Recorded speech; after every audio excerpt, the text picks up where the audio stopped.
David Nagel here, Successful Mind Podcast. Today I have the amazing Brad Lea, Dropping Bombs podcast, droppingbombs.com.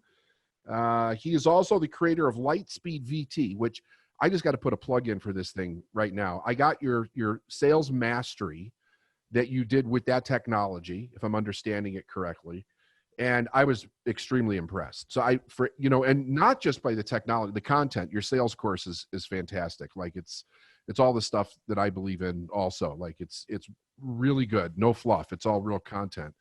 So I just wanted to let everybody know right up ahead of time, you guys have to check this out. Check out his Dropping Bombs podcast. Check out his LightSpeed VT, bradley.com. And let's get into this, man. Like, I want to know your story. Because just be honest, I was on your podcast. I was a guest on your podcast, but I was really not that aware of you or what you did prior to that. I mean, I heard a little bit, but not too much.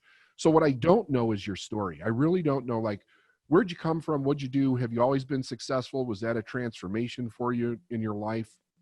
What's the deal? Well, how far back you want me to go, David? I mean, at 2 years old, I was kind of found dead on the floor. I drank turpentine and was resuscitated at the hospital.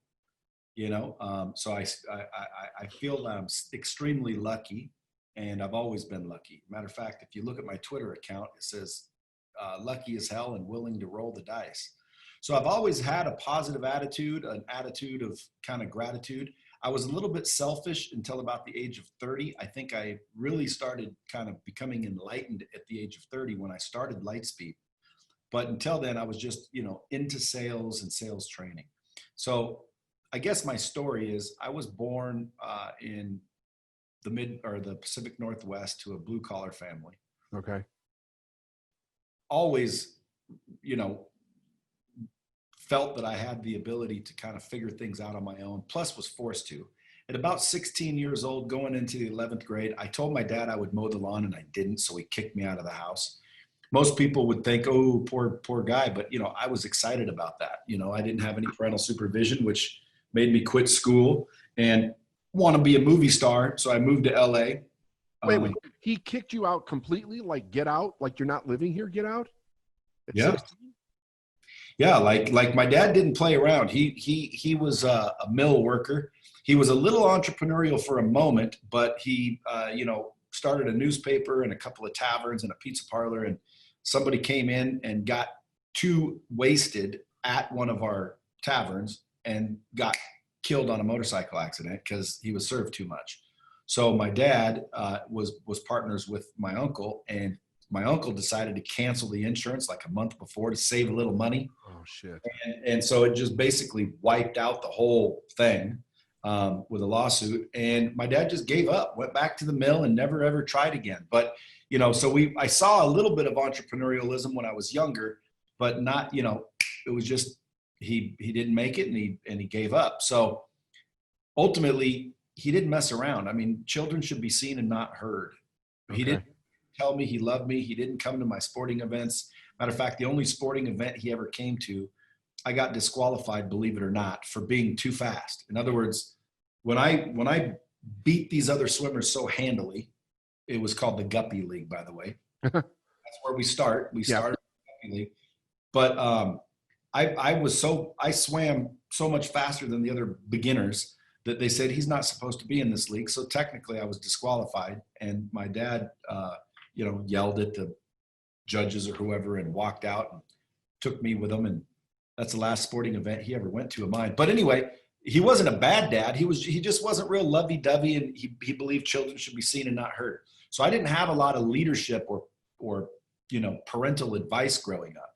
Okay. I was kind of left to my own devices. So when he told me to mow the lawn and I said I would, and I didn't, he came home a little bit drunk like he would do on the regular and told me to hit the road, and he meant it. And so I grabbed a bag of clothes and left. So after I left, I just stayed on buddies' couches and whatnot, but that made me say, well, screw it. I'm going to move to LA and be a movie star. So I moved to LA, and ultimately within a week or two, didn't have anywhere to go, no money. So I slept on the beach for a couple weeks, showered at the gym and things like that. and then got tired of being broke. And I thought, man, if the person making the decisions to cast these movies is the one paying for everything, which I found out, then I'm going to go be a millionaire real quick and I'll be right back. So I thought, I'm going to go get rich real quick and come back. Ultimately didn't do that. Then got tired of being broke. So I ended up in sales. Well, the sales was kind of natural to me. I perfected it. I was successful in everything that I did. I was always top salesperson, which then, then they made me sales manager and et cetera, et cetera.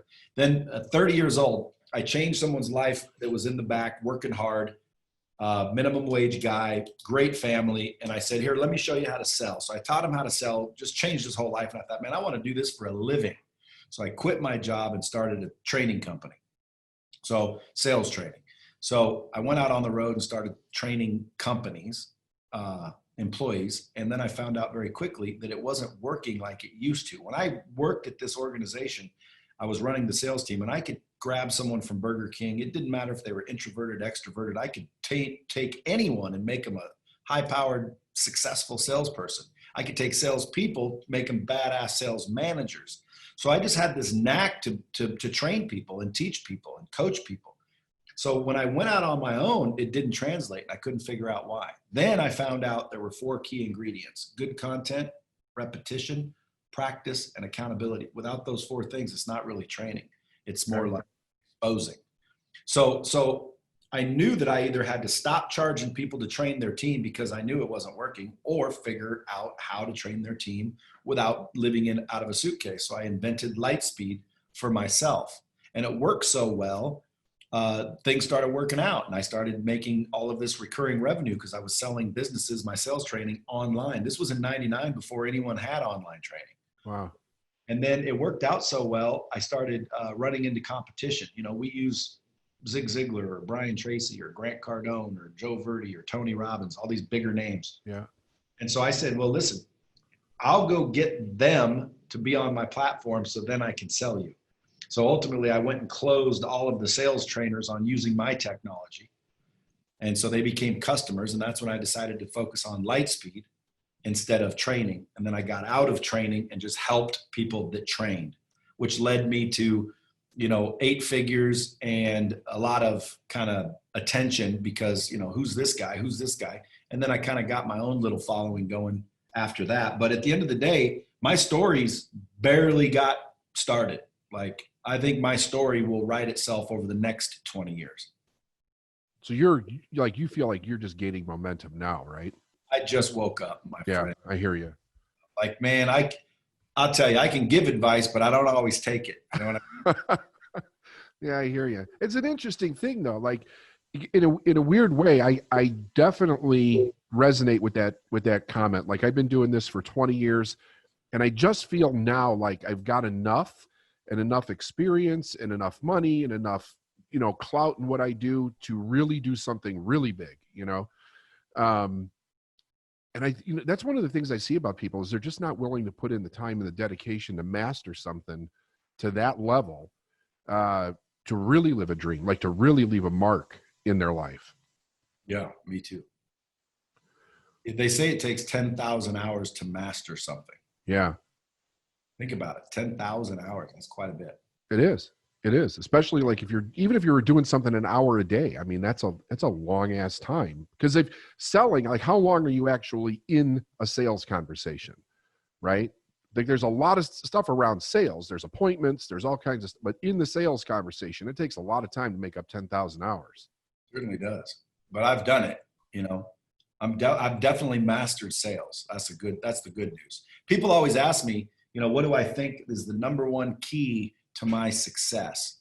Well, the ability to sell, close, and persuade people. 100%. Versus persistence. Yep. Tell me why.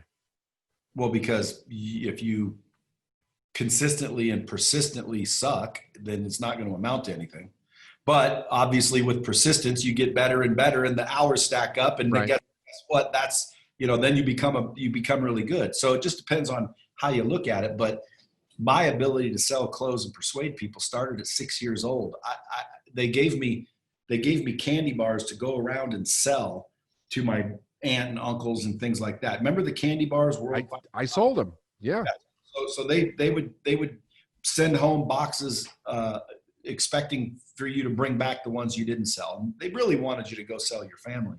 Yeah. Well, I set out and started knocking on doors. And within a couple of doors, I realized I needed to develop a pitch. So basically I put the box of candy bars behind my back. I'd knock on the door. Now keep in mind, I'm 6 or 7 years old, little kid. And they'd open the door and I'd say, hey, do you have the phone number to a good roof repairman? And they'd say, what? And I'd say, do you have the phone number to a good roof repairman? They'd be like, what do you mean? And because when you taste one of these, you're going to go through your roof. So they would laugh and just buy the whole box. And so I sold so many candy bars, they would give me all the unsold candy bars from the other kids to go sell. And I literally sold out all the candy bars by saying, do you have the phone number to a good roof repairman? And when you taste one of these, you're going to go through the roof. And they just keep buying them. And nobody taught me to do that. I just developed the pitch. So, I've always had the ability to figure things out on my own. And fortunately, I've always had the perspective of gratitude, like, for example, if I handed someone $1 million and told them, said, describe what you feel, they'd probably use words like excited, relieved, enthusiasm, like, you're pumped up. It's like, I just got a free $1 million. Are you kidding me, man? That's going to make so much difference. They're pumped up. They're freaking pumped. Well, if I said, I'll give you the $1 million, but you won't wake up tomorrow. This is your last day on earth. No one would take the $1 million, which means that they totally agreed that $1 million is worth more. Waking up the next day is worth more than $1 million. But people don't realize that. So I started realizing that a long time ago. I developed something for myself called the $1 Million Morning. And ultimately, it just puts your perspective in a position of gratitude. Like when I wake up in the morning, I think to myself, I just got something more valuable than $1 million. And if you think about it, more valuable than 10 million bucks. Yeah. So people wake up in the morning, they're not that enthusiastic. They're not that excited. They complain. They're living in the past. They're dreading going to work. Man, you get to go to work. We've heard that before. Yeah. Like, dude, everything that they're sitting there fretting over and is a privilege, but they're not, but they take so many things for granted. They don't know, they're not aware of it. I've always been aware of it. And I think that's also helped, like someone said to me one time, Brad, I was on a podcast and they said, so tell me, how did it feel when you hit rock bottom? And I said, I didn't really hit rock bottom. And they said, what do you mean? Didn't you just say you were homeless in California? And I said, yeah, man, but I was sleeping on a beach. Like not only it was my choice, dude. I could have went home. I chose not to. I wanted to stay there and keep going. So sleeping on a beach to me is not rock bottom. Do you think your resourcefulness came from the actual distance that you had from your dad growing up? Because I have a dad. My dad's the same way, same kind of guy, cut from the same cloth, it sounds like. But it taught me to be resourceful. Like if I wanted something, I had to figure out how to get it. 100%. Yes, indeed. When people ask me, because people always look, again, it's perspective, but people always look at, they feel sorry for me that I didn't have a loving family. It's like, dude, we had a loving family. They just didn't say it a lot. They didn't show it, but I know that they did. But I always say exactly that. I'm like, thank God for my dad. He taught me how to survive. He taught me how to figure things out. How? By leaving me alone and letting me figure things out. Not doing it for you. He didn't do anything for me. Didn't buy me a car. Didn't, he'd beat my ass with a belt, when I did something wrong. That's kind of doing something for me. I'm trying to be the dad that shows love and gives hugs and that thing. However, there was nothing wrong with how my dad raised me. I owe a lot to my ability to close, persuade, become resourceful. That's a great word, because of the way he raised us. But then again, I've got all kinds of brothers and sisters. Well, one sister, but I've got brothers that must not have attended class, if you know what I mean.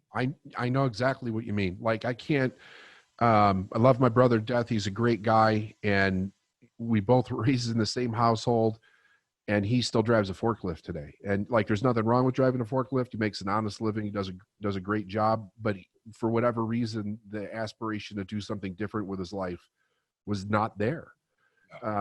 Which I, I mean, a lot of the work that I do is really helping people not, add before the strategy. How do we get your mindset right so that you don't have these issues? Like, how do you learn to think successfully? Because it is a skill set, period. And the interesting thing about it is there almost seems to be some kind of a personality issue, if you will, between two people, same environment, although everybody interprets things different. But how come one person has the inspiration, the aspiration in their life to want to be like, I am going to make the best out of my life? Another person just doesn't give a shit, for whatever reason. And then you have people that are just like, I'm going to be completely destructive in my life. Like, what is that tweak in a person's mind that does that at a young age? I've always found that extremely fascinating. Yeah, I'd love to get to the answer to that. And I would bet I would be sitting right there with, in other words, there'd be a picture of me, because when I was young, I always knew I was going to be a millionaire. People ask, little kids when they're in first grade, what are you going to be when you grow up? Fireman, police officer. I wanted to be a police officer. I wanted to be a movie star, and I wanted to be a millionaire. So I wanted to be a police officer, movie star, millionaire, period. I became the millionaire. I'm not necessarily done with my movie career. I'm going to go actually make a couple movies before I'm done and see what the audience thinks. And I am also technically a honorary police officer. So 2 out of 3 so far. That's pretty cool. Now, so here's a question. Now, was there conversation around that, being a millionaire, in your house? Do you remember? Where do you think that came from? Yeah, I don't know.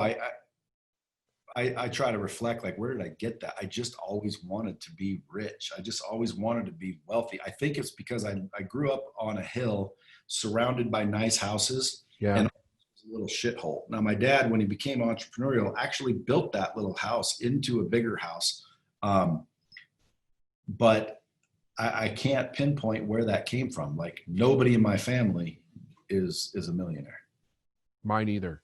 But for me, it was, I could not, like, physically painful in my body to hear that I couldn't have something when I was a kid. And it was always because we didn't have the money. And that was like the drive for me. Like, I'm totally going to crush it in life, and I'm going to get whatever the fuck I want. Like, nobody's going to tell me, like, if you were the manager of me, you'd find out quickly the fastest way to get David to outperform everybody else is to tell him he can't do it. And that would be it. Like, done. Well, what's funny is when I go out to eat at restaurants, people always think I'm joking when I order. Like, the waiters and the servers sometimes will be like, "Are you serious?" And I'm like, "Well, yeah, I'm serious." And whoever I'm with, I'll be like, "Oh, he's serious." So sometimes, like, for a table of 2, I need a table of 4. Why? Well, because I get multiple things. So I don't just get one entree, I'll get like 4. Or I won't, like, when we go to breakfast, I want the chicken fried steak and eggs, plus I want the omelet, plus I want the eggs with the toast so I can dip it in, plus I want the French toast, plus I want pancakes. So literally, like, it's like I'll order 4 or 5 things, no matter what. So I believe it's because when I was younger, my parents, my dad, well, first of all, my dad and mom, my real mom, got divorced when I was like 2. So we got sent to an orphanage. Oh, wow. I was almost the youngest. She just had a baby, my younger brother, Tony. I was the next one. Then my sister, Jackie, Jeff, and Mike. So Mike, Jeff, Jackie, and myself, we got sent to a freaking foster home because they got divorced. And my dad wasn't going to do anything, and my mom gave us up. And so my grandmother, on my dad's side, my grandmother told my dad, "If you don't go get those kids, I'll beat your," there was trouble. And she was a tough one. So my dad came to get us. So we went to live with my dad when I was 2 years old after my parents divorced. And he again, mill worker, didn't have a lot of money. So 4 kids on very low money was probably pretty bit difficult. So we'd go out to eat, and all I could get was short stack. Like if we went to breakfast, he'd say, "You're getting a short stack."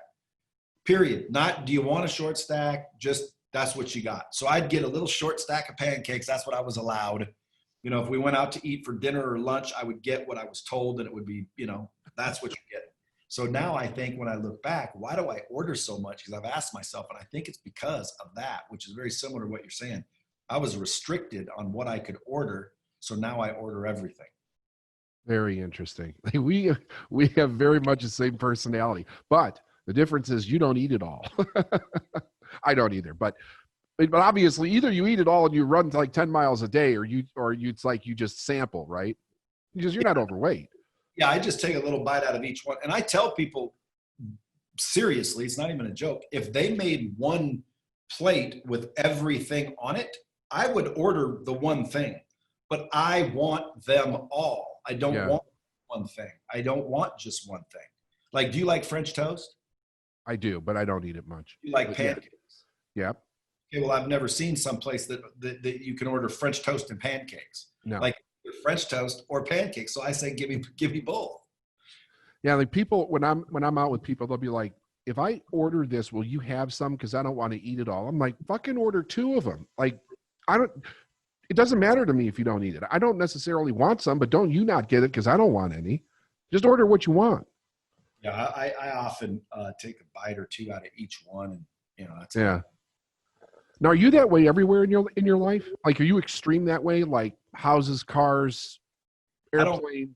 I don't call it extreme. Okay. I call it, abundant. I agree. Now, like my wife was into hockey, so she said, "Hey, let's stop by and see the seats at the because Vegas got the Vegas Knights." So we go down there to look. There's these beautiful glass seats, right where you want to be. Our side scores twice down here, so it's like perfect seats, man. They're like, I think 20, I forget. Let's say 30,000 each. But there wasn't 4, there was only 2. So now it's just 2 seats. How do you bring people? So I say, man, I don't know. And so the sales guy or the VP or whoever was walking us around said, "You want to look at the suites?" My wife's like, "Let's look at the suites." I'm like, "We're not buying a suite. Those are like $500,000. We're not buying a suite. Why go look at them?" She said, "Just to see what they look like." I'm like, why not? I may never get up there and see what they look like. So I went up and looked, and man, you know why they call them suites? Why? Because they're sweet. Sweet. Yeah, it was beautiful. And I mean, it was just the perfect spot. And it was like, he says, "So which one do you want?" And I'm like, "What do you mean?" I didn't say I wanted a suite. He says, well, the glass, that's fun, put you down in the action, but the suite, you can entertain, you can do things. Guess which one I got? The suite. Both. Nice. But I can't say I want the glass seats because you're down in the action. I want the suite too. I can't say one. I say both. I don't want just pancakes. I want pancakes and I want freaking French toast. And I don't just want sweet. I also want an omelet with some burnt toast. I also want some burnt bacon.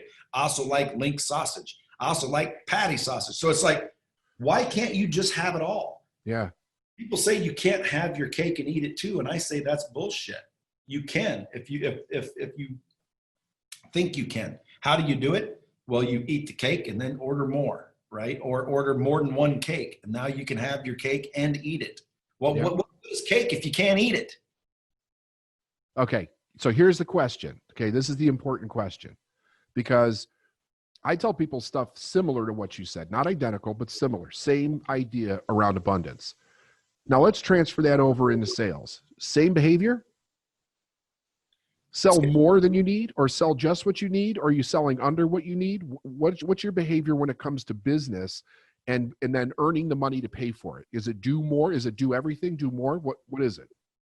Well, it depends, because ultimately everyone always asks me what's the key to success. And I tell them, I don't believe there's a key at all. I believe there's a combination. And the combination is up to the individual. So depending on what that individual considers successful or success would determine my answer. Myself, I don't really try to sell anybody anything. I build relationships and see how I can help people.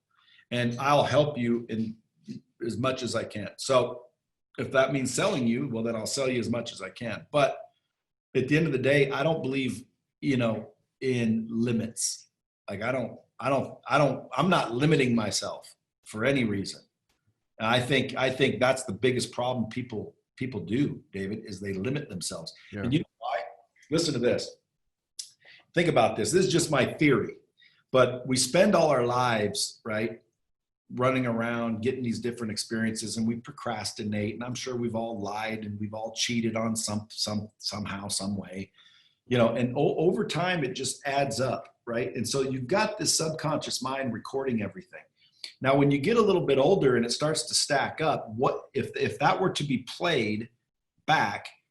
You're a liar, you're a cheater, you're a thief, you procrastinate, you're not my friend. Ultimately you end up not liking yourself, but you're not aware of it. So the decisions that you make and the choices that you make, I believe, are influenced by your subconscious.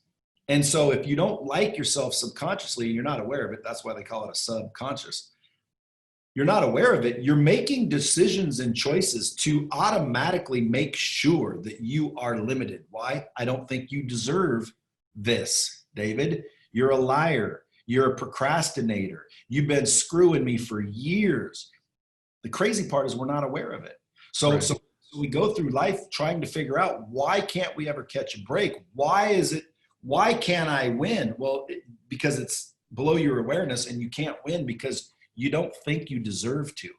So I solved that a while back with what I call the sacred six. And so now I believe I deserve everything I have and more. I believe I deserve more than I have, which is why I continue to get more. And in order to get more, you have to do more, right? Do more, get better, scale is what I say. A lot of times people are like, well, what do you mean by that? Well, let's just take business or sales, for example.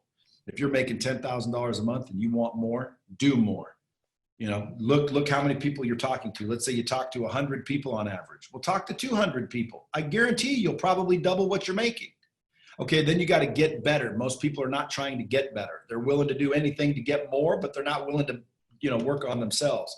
So get better, and then you don't have to talk to as many people, right? So if you're talking to 200 people, you doubled your income, you get better at what you're doing, you talk to those 200 people, you'll probably double your income again because you're better. And then the third one is scale. Do more, get better, scale. It's so simple. It just goes over people's heads, but it's so simple. I think success is simple. I think life is easy. You've heard life is difficult. Life is not difficult. I don't understand why people say that or believe that. Life is easy. Our heart beats all by itself. Like, dude, it doesn't take effort to live. You open your eyes, you're alive. Like, wake up. There's no effort in it.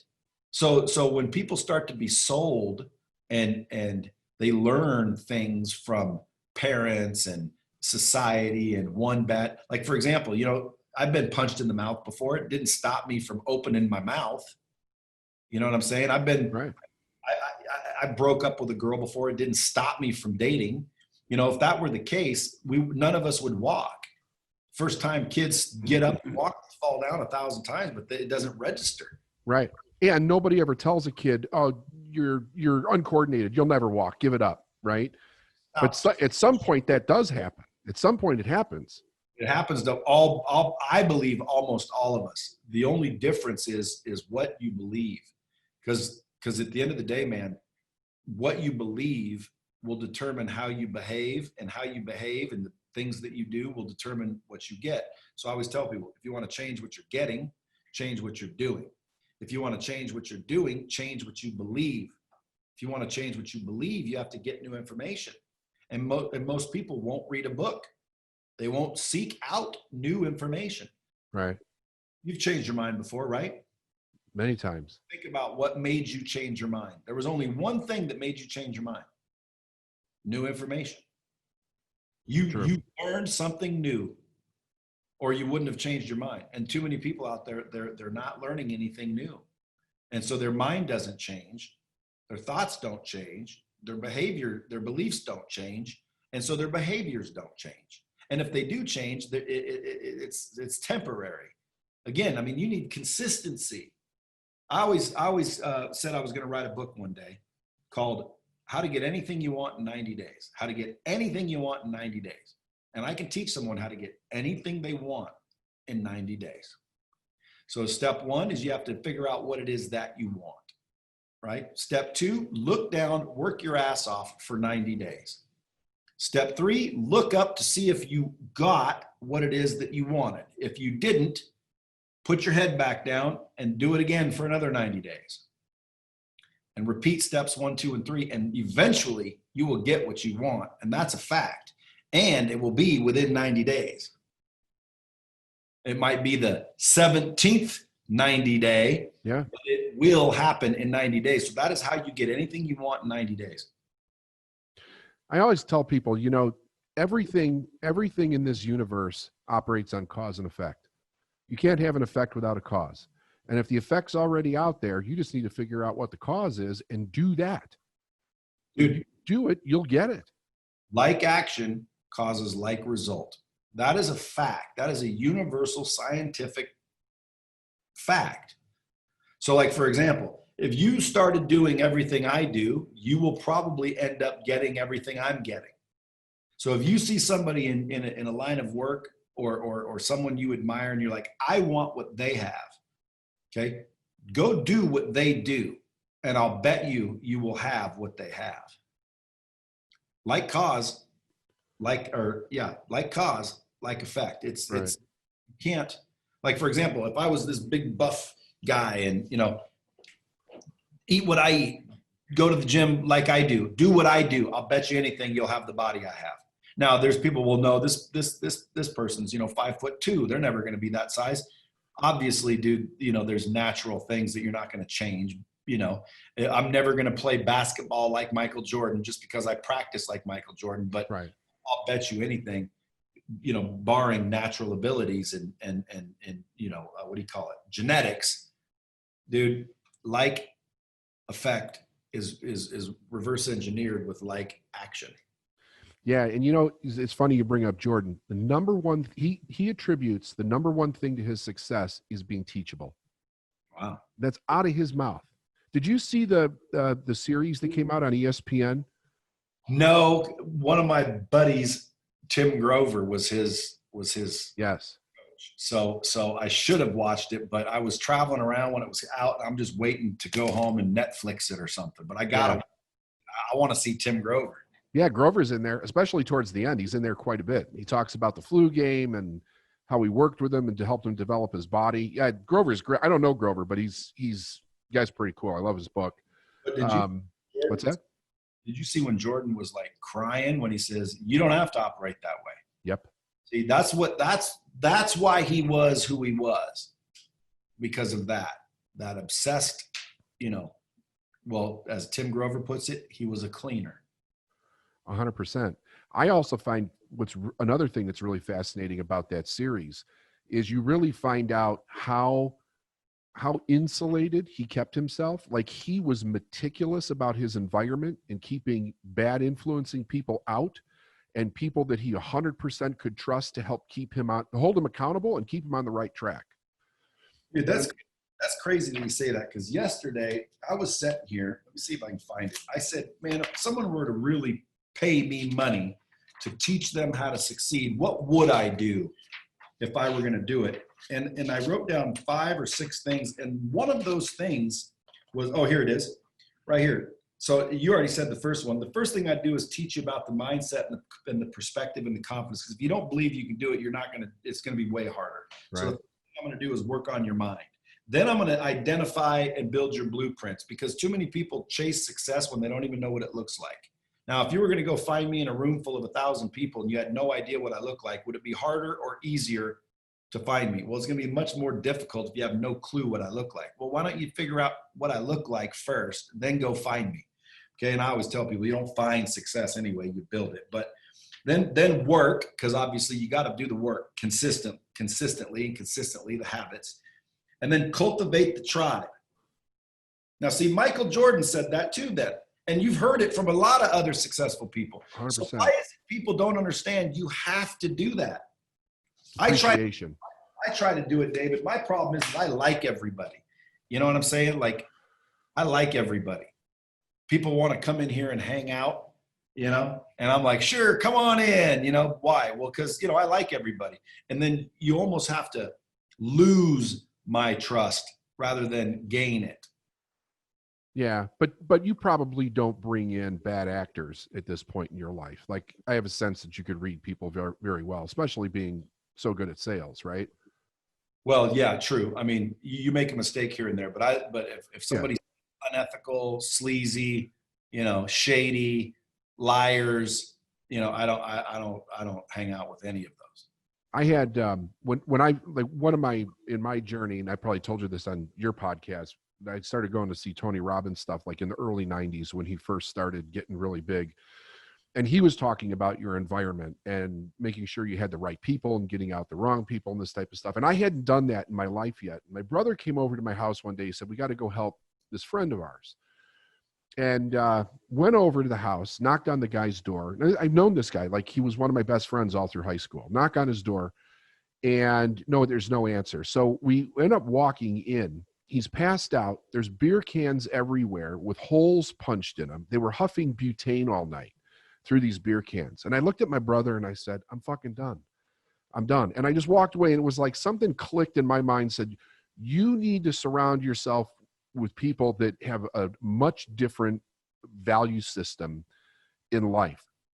And so I started doing that. And I bring it up again after what you said, because most of the people that I coach, one of the biggest problems that they have, Brad, is the people that they have in their life that don't contribute to their success, to try to hold them back, but they love these people because they're family. It could be a spouse, it could be brothers, sisters, parents, and literally they as this person starts to want to grow, the other people are doing everything in their power to stop them from doing that growth. And they hit a point where like they'll tolerate it for a while, and as they progressively get better and start making more money or growing their business, then these people will put more pressure on them, and they realize they have to make a choice. It's either going to be they're going to live their life for them, or they're going to stay in these bad relationships and not get anywhere, but they can't do both. It's one of the hardest, most common things I see people deal with that really go from, middle class, working class to wanting to be multimillionaires and have a serious business. Well, again, the sacred six, my sacred six. Give those again. Say them again. The sacred six. I love that. I gave them yet. I didn't even tell you what they were. But at one point in time, I again, around 30 years old, I decided to help other people, and literally fell in love with like watching other people win rather than, before that, it was always about me. If I sold you something, it was to make a commission. If I was trying to talk you into doing something, it was to benefit me, period. Okay. Now, it could also have benefited you, and I would have made you think it was for you, but it wasn't. It was for me, 100%.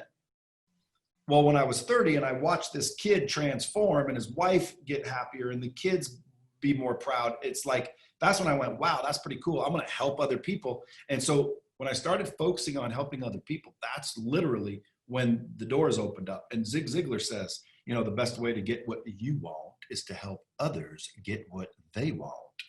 Remember that? So yeah, totally. I didn't realize it, but that's what happened. So after 30, I started to just kind of start looking inward, because I also believe that, 99% of what happens is our own fault. Like we did it to ourselves 90% of the time.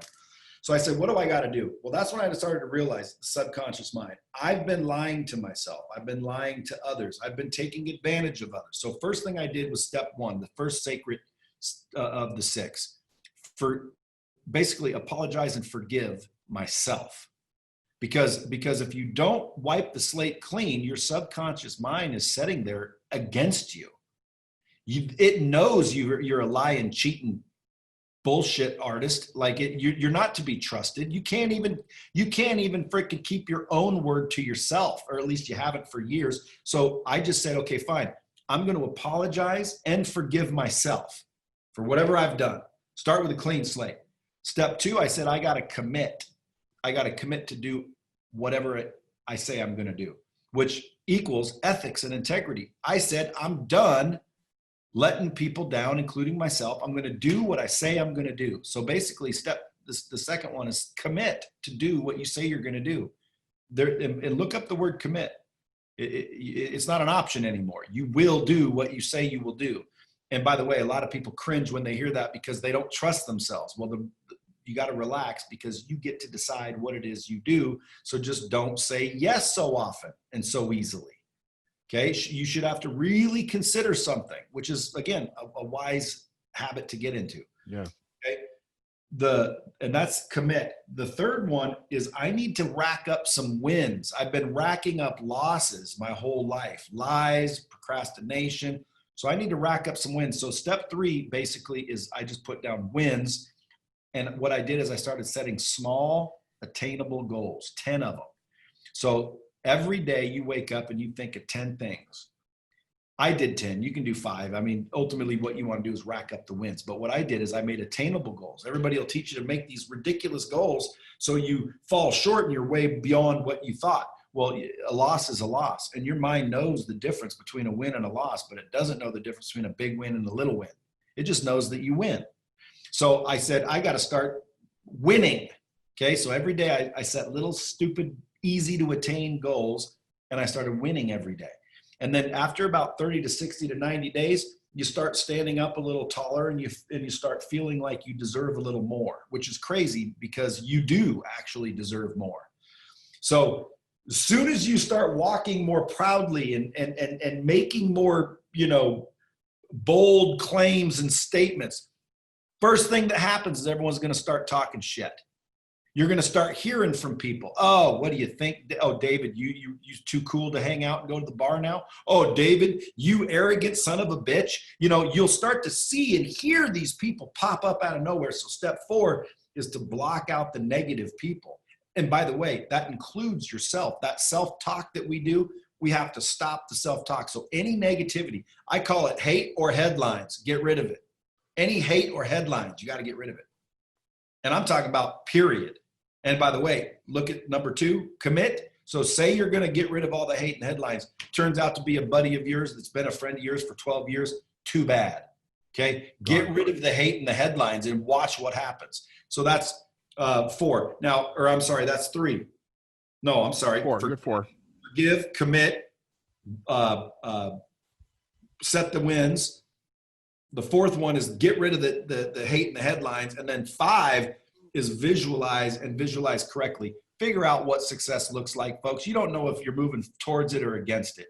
So like, for example, if I say success to me is me having a 6-pack, right? And again, it might not be success to somebody else, but if it were mine and now I'm going to eat a cheeseburger, am I moving towards it or away from it?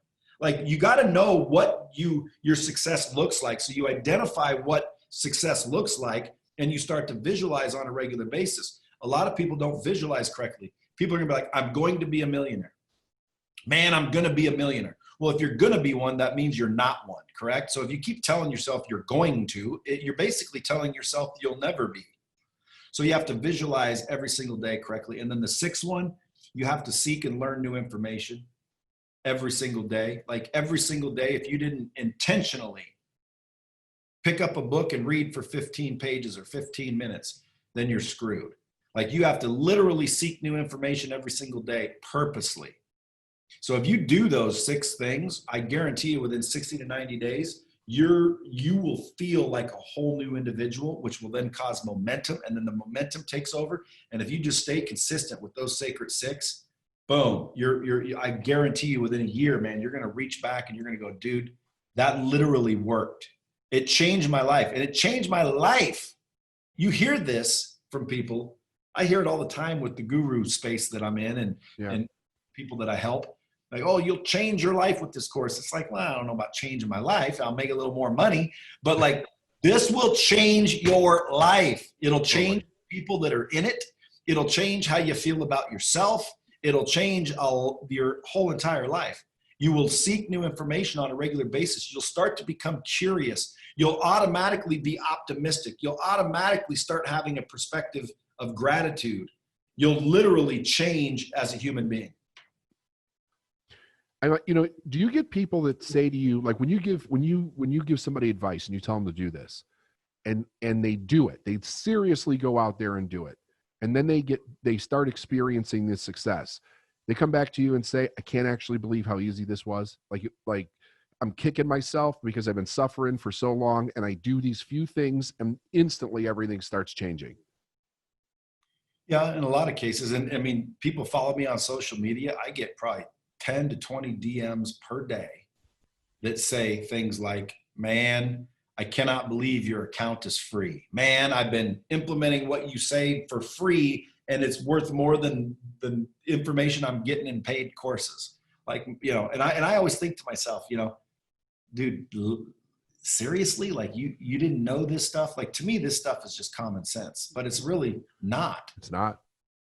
And it's hard to believe because, man, it's like, I'm not spouting, secret formulas. This is like, I think observational common sense, like it's observational.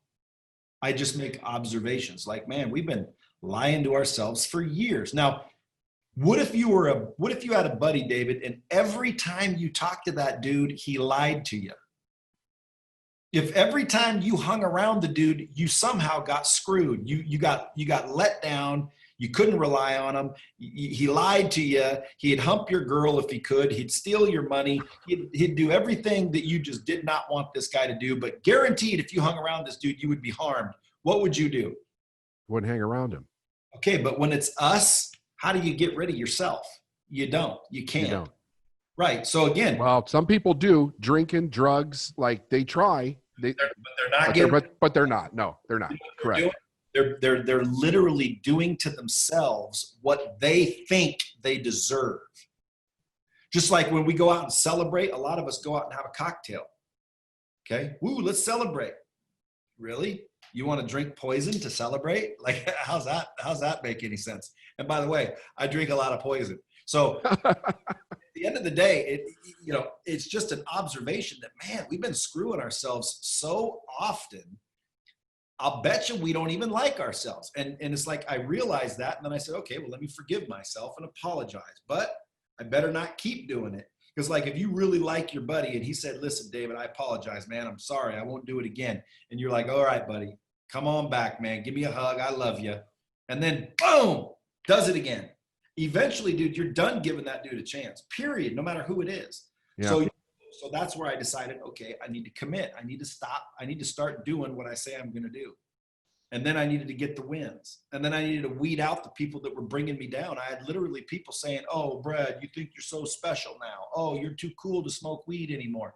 Well, no, dude, it's like, I don't want to smoke weed. Weed is not necessarily going to make me win. There may be a day I smoke weed as a reward, or maybe I'm fishing on the beach in a hammock. Maybe, I don't know. I'm not going to say never, but at the end of the day, look, it's not getting me where I want to go, where I need to go, where I deserve to go. And that was the shift. I started to feel like I deserved better. And before, I didn't feel like I deserved better. I didn't even consider it. That gave you like the reason to change your mind.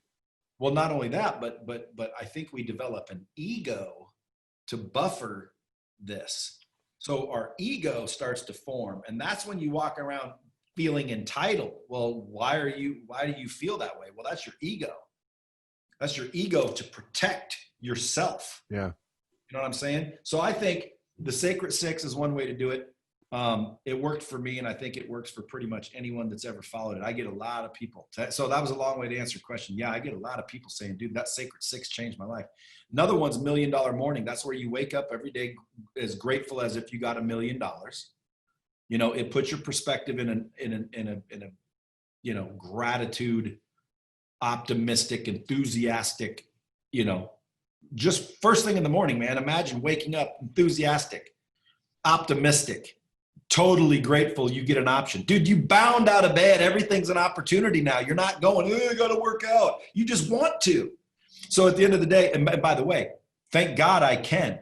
You know how many people wish they could work out that can't? Yeah. They got a broken back. There's something wrong. They can't work out. Like, dude, I am pleased to be able to work out.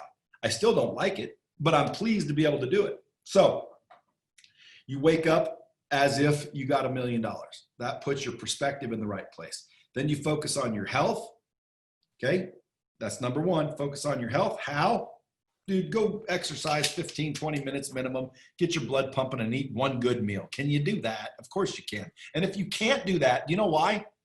You know why you rationalize and figure out reasons you can't do that? I don't have time. I don't have the money to buy healthy food. There's all these reasons. It's the first reason. You don't like yourself. You don't think you deserve health. That's why. So guess what? Do the Sacred Six and then focus on the $1 Million Morning, which is 15 minutes on your health, no matter what, period. Then focus 15 minutes on your relationships. How do you do that? Text 5 people you want to build a relationship with or repair one and just say something positive. Miss you, love you, appreciate you, thinking about you, do something nice for them, whatever, just 5 people a day. Then I want you to focus on your money. You got to focus on your money. People are taught to, oh, money ain't everything. Oh yeah, it's pretty important, trust me. Okay, focus on your money by simply writing down 5 things you need to do that day to drive revenue. And don't go home and don't go to bed until you've accomplished those 5 things. Every day.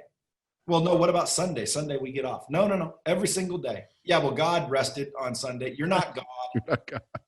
He built the world. He deserved to rest. You haven't done shit. Keep working. Come on. And then the fourth one is the mind. You know, go open up a book. If you haven't read the 4 Agreements, if you haven't read Think and Grow Rich, if you haven't read How to Win Friends and Influence People, if you haven't read the basic 20, you know, that any successful person has read, Richest Man in Babylon. Yeah.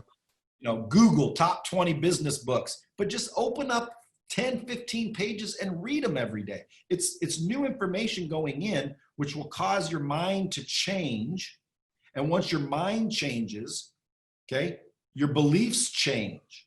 And when your beliefs start to change, your actions and behaviors, believe it or not, start to change. And when your actions, beliefs, and behaviors change, what you're getting changes. And you'll start to be like, holy crap, this is working. So I call that the $1 Million Morning. You just wake up and focus on 4 key areas with a positive, you know, grateful attitude. And man, dude, you do the $1 Million Morning with the Sacred Six. And dude, I call that the $1 billion life.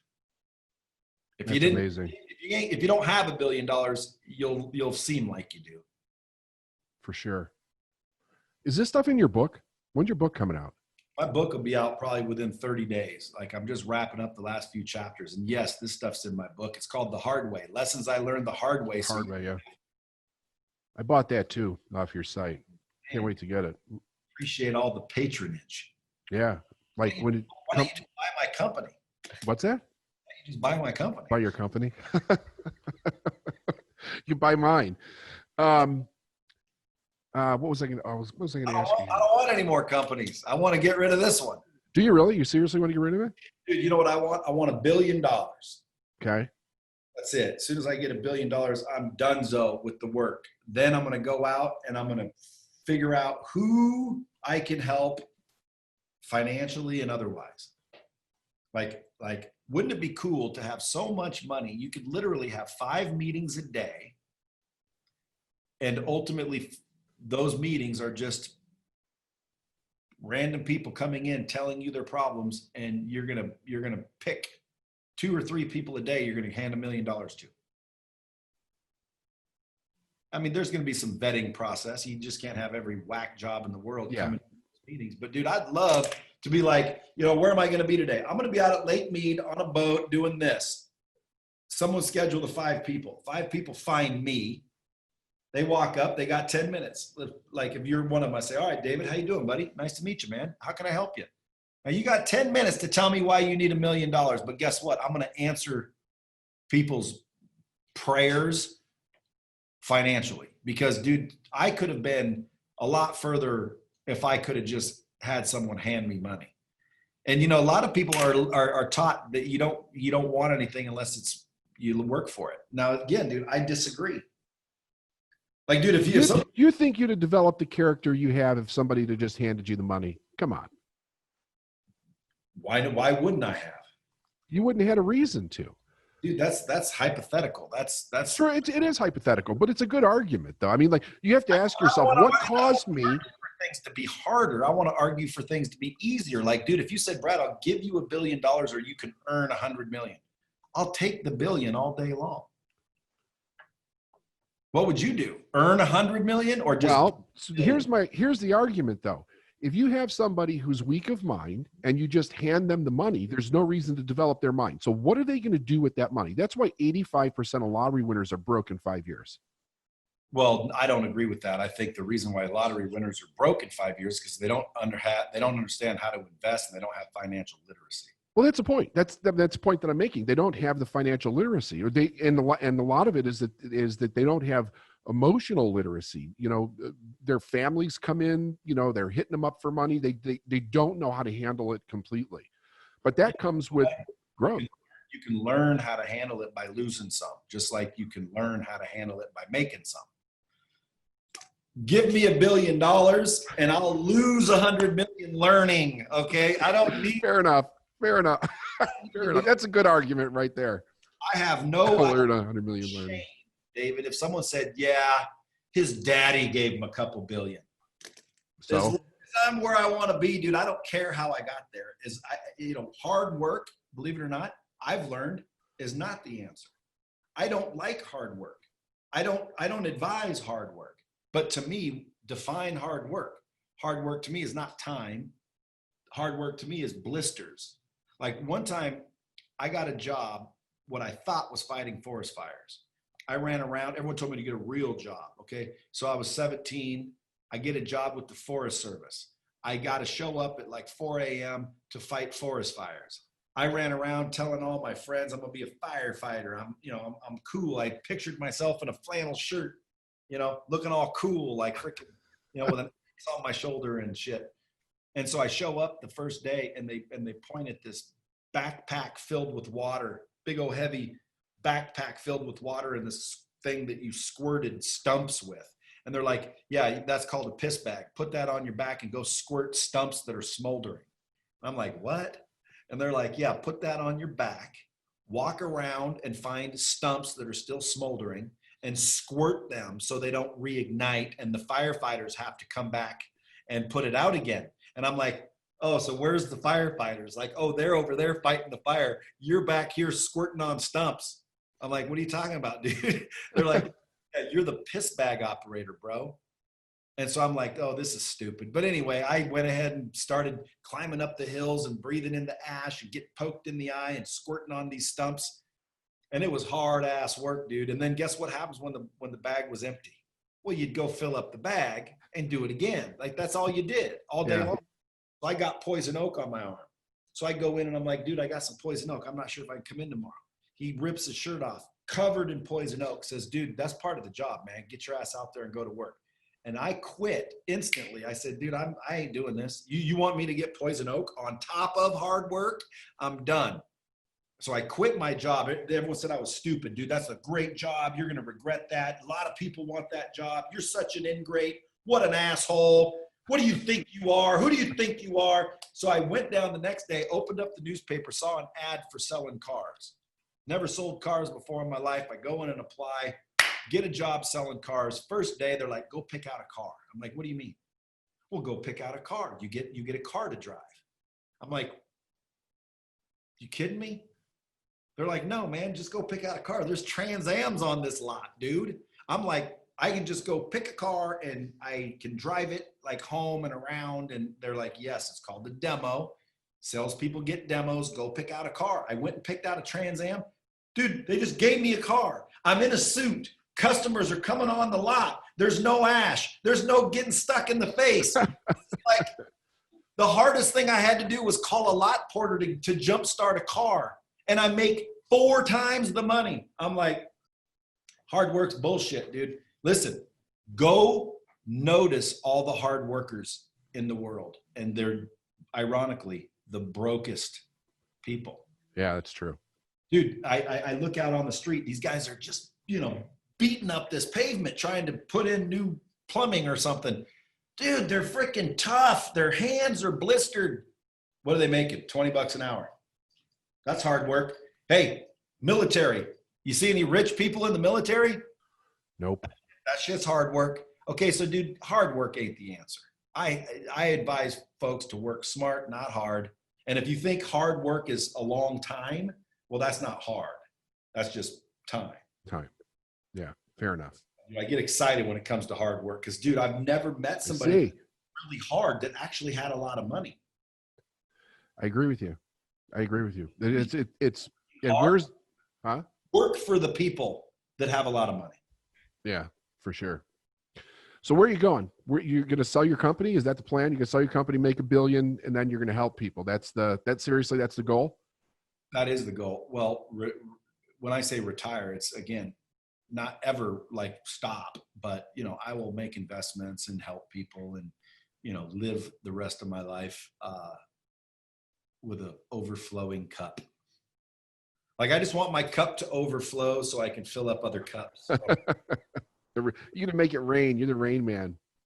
Well, yeah. I mean, like, dude, with $1 billion, I guarantee I can get a minimum 6% return, 10% return. So that means, and you can't personally, like, I'm not a big waster. Like, I'm not going to have 7 jets just because I can. Yeah. I don't have 7 jets. I need 1. Okay. I need a couple of houses. You know, I need, you know, 5, 10 cars. I need, you know, 10, 20 watches. I need, you know what I'm saying? Like, dude, right. Listen, I live pretty comfortably right now, and I don't live on more than $1 million a year. Now, I don't have my own jet. I'm not where I want to be yet. Right. But dude, if you have everything paid for and you have $1 billion and you can't afford to help people on a daily basis, I don't think you deserve $1 billion. Like, if I were Jeff Bezos, bro, I'd be done. All I do is now go help other people make other Amazon-sized companies. I would be angel funding people. I would be helping good people that are really good people. They just don't really have the resources that right. I was able to generate. If I were Bill Gates, if I were, you know, Bezos, if I were Steve Jobs, if I were anybody with $1 billion, I would not be working every day, getting more money. I'd be helping every day. Period. Yeah.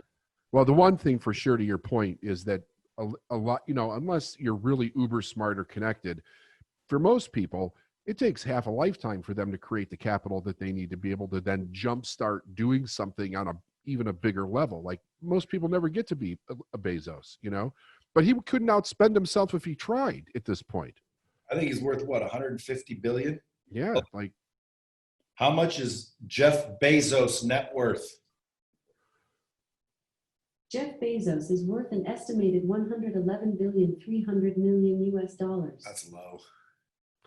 I think it'd be the first trillionaire. Yeah, his wife took half. Sorry. Yeah. But I do have a skill you might like. It's called What's Better. I can tell you this though. You know, $111 billion at 5% interest. He could give away about $10 million every single day and never touch the money. Right. Isn't that crazy? That is crazy. And man, if I were in that position, that's just what I would love to do. I would love to do that. That's abundance right there. That's abundance. And I'll tell you, man, I'm gonna end up there. The funniest thing I always tell people, David, is when people say, what keeps you going? And I always say, well, I'm not where I want to be. And they're like, well, yeah, but what keeps you motivated? That's what keeps me motivated. Like, imagine getting up in the morning, heading to the bathroom. Why don't you just stop in the hallway and take a piss? Well, because that's not where you're going. You're heading to the freaking toilet. Right. Well, what motivates you, David, to keep going to the toilet? Well, dude, what do you mean? Like, I don't get it. Like, you're heading to the toilet. You don't just stop. So, like, I'm heading to $1 billion and I'm not going to stop till I get there or die. Yeah. And I don't care. Like, let's say the internet crashes and my whole business model's ruined. Well, then I'm starting again. I'm starting over. It doesn't scare me to start at zero because that's where I started. A lot of times people, here's what happens. They start at zero, they bust their ass for years and they struggle and finally get to a level where they've got some money. And so they hold on to it and they lose, they start to be afraid to be broke again. And so they miss a lot of opportunity, and they basically limit themselves. Broke is fucking easy, man. It's easy. Like, what the hell is so difficult about being broke? I'm the same way. I went bankrupt in my 20s, had my car repossessed, had to take my wife and my 2 kids out of the apartment in the middle of the night because we couldn't pay for it and go to a bad neighborhood and live. I drove a forklift and a truck for a living. So I know how to get where I got, and I could do it much faster the second time if I had to. Yeah, and I'm not afraid to go back there if I have to. I just don't think I have to. Problem is most people are afraid to, so they don't make moves and they don't invest their money. They want to hold on to it. You know, money's a tool. If you don't use it, literally, if I just gave someone $1 million and said, hey, don't spend it, just hold on to it for me, and they couldn't touch it. Well, dude, it'd just be a nuisance. Like, what good is money if you can't use it? And a lot of these business owners, a lot of these entrepreneurs, they can't figure out how to break, you know, through the ceiling. And I asked them, you know, you should look at, you know, your thoughts on money now, because a lot of them, they don't want to use it. They want to hold on to it because, oh, I don't want to be broke again. Right. Well, when I started LightSpeed, I was broke, and then I got up to 10,000 a month in recurring revenue. I took 5 of it and hired somebody. Now, I could have got a nicer apartment. I could have started buying some furniture, but I didn't. I hired somebody. So now there were 2 of us to get back to 10,000 even quicker. Yep. As soon as I got back to 10 grand, you'd think, okay, now I can get a better car. Nope. I took 5 grand and hired somebody. I stayed broke. All the money was used to make more money and more money and more money. And now when someone says, hey, how many, you know, we're doing 8 figures. And I think to myself, how did I do that? Well, you know, it wasn't really that difficult. You just kept, you know, using the money to add and expand and grow. But most people don't do that. They'll get to that 10,000 and then they'll be like, woo, I don't want to lose it. So now they'll just be working all their life, and they'll be limiting themselves, and they'll be limiting their resources. And then what happens 5 years later is, you know, how you doing? Oh man, I'm beat up. I'm burnt out. I can't keep this up. Well, why wouldn't you just hire somebody? I can't afford to hire anybody. Well, that's why you can't afford to hire anybody, is because you haven't hired anybody. Exactly. There's no need for the money. You haven't made a decision to hire the person. The hell you need the money for? Yeah. Well, they want to save it just in case something happens. Yeah. Until you look at their bank account and they're just making their nut every month. I mean, most of that's bullshit too. I saw a statistic that in the United States, most men over 50 have $2,500 in a bank account. Can you believe that? Scary thought. It's very scary. I don't know if I believe that. Like, everybody I know has $2,500 and they're not even 50. Well, everybody I know too, but that's not most of, you know, that's not like the median male in the United States. And you also are aware that 72% of statistics are made up on the spot. Is that a statistic too? You just made that up? Yeah. And let me tell you something. 10 out of 7 people don't understand fractions. 10 out of 7 people. Yeah, sure. See, you're just a turn of phrase guy. Like, you've got them. You just try stand up sometime. You ever do stand up? I did. Someone dared me and said I couldn't do it. So I wrote about a 20-minute thing, and I got up and did stand up for 23 minutes. Nice. Got roaring laughter. However, looking back at my performance, I was an amateur at best. My 20 minutes of content was great material, but in all reality, it was probably, to a professional, 6 minutes of material. Like, it should have took me 6 minutes to do it instead of 20. But I definitely learned that I've got the chops for stand-up comedy if I ever wanted to do it. Yeah, you're quick. No question about it. Thank you. Thank you. You're welcome. What do you think of Rogan and the $100 million deal?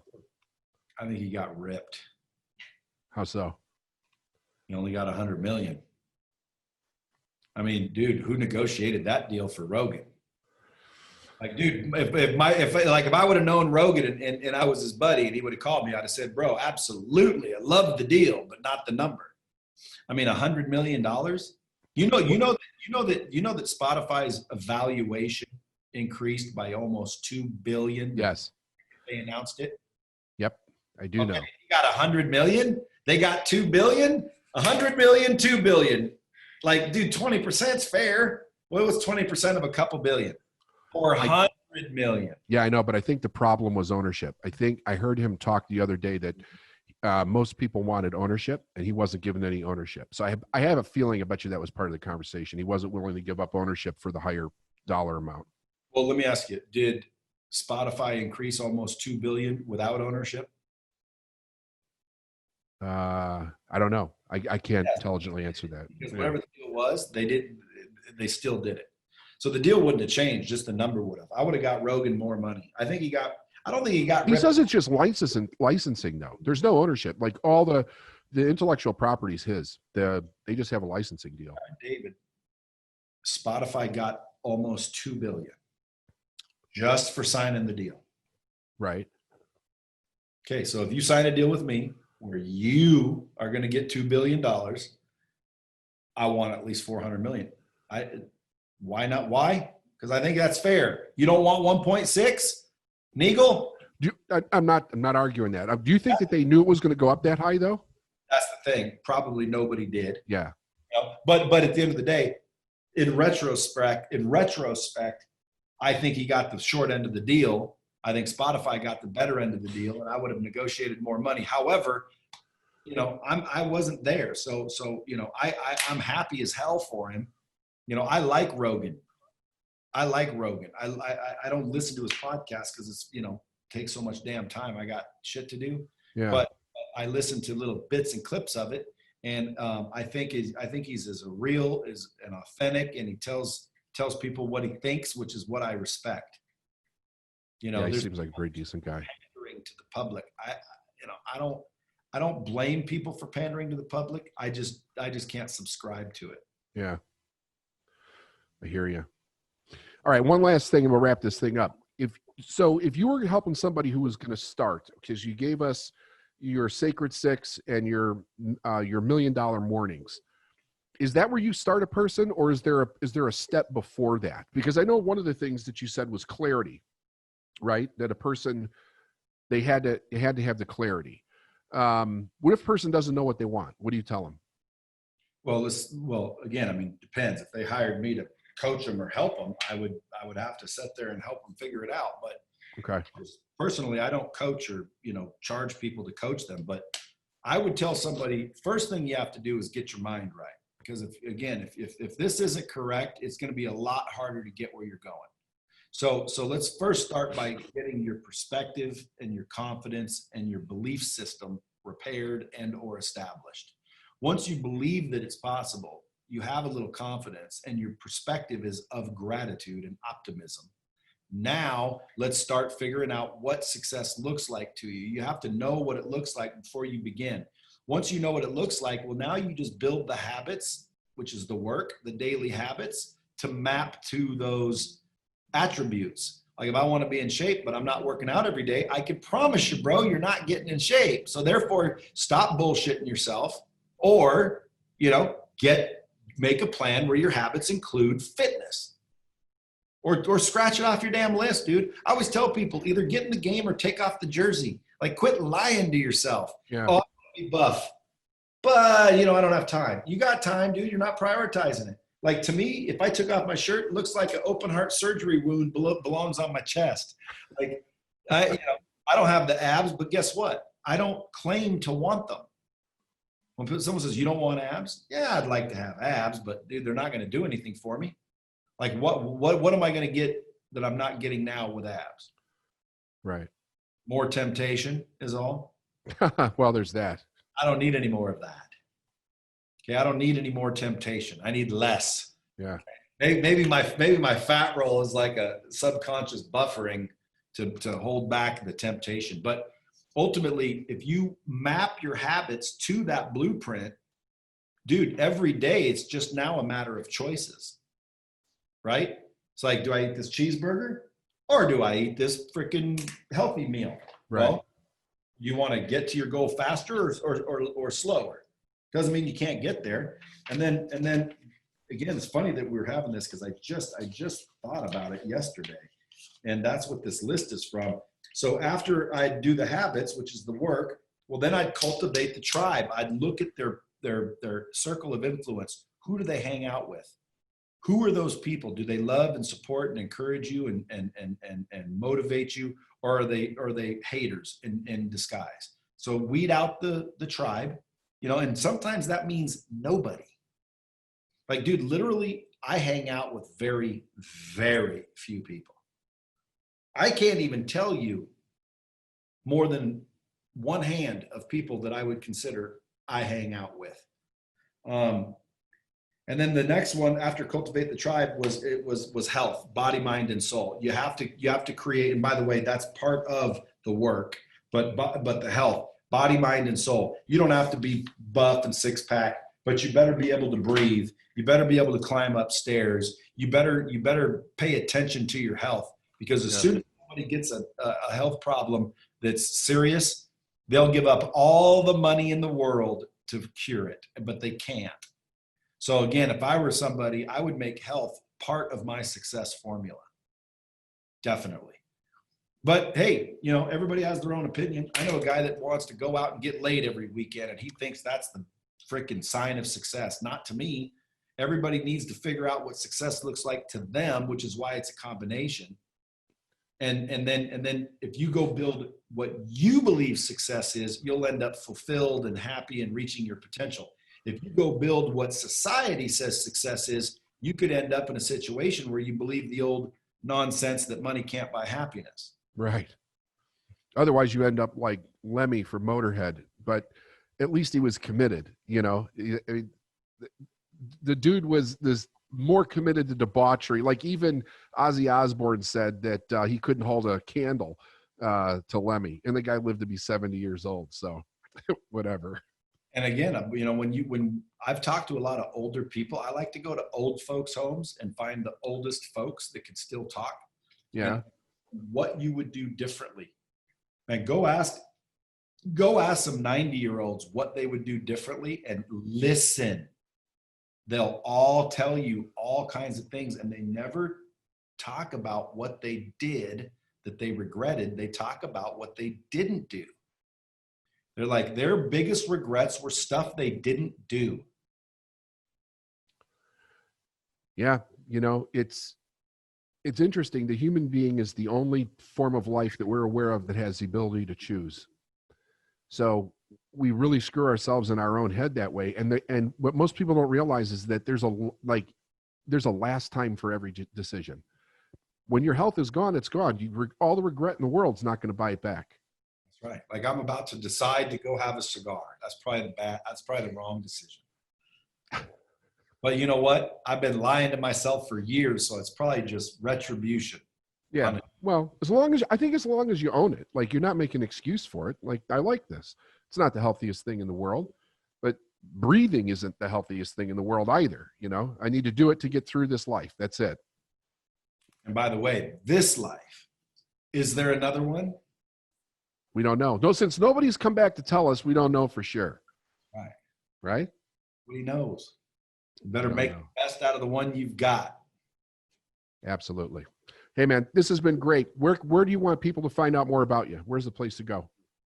Man, you can go to bradlea.com. That's LEA. Or just, you know, Google Brad Lea, LEA. Or if you want to chit chat and hang out and follow me, I'd say Instagram @TheRealBradLea.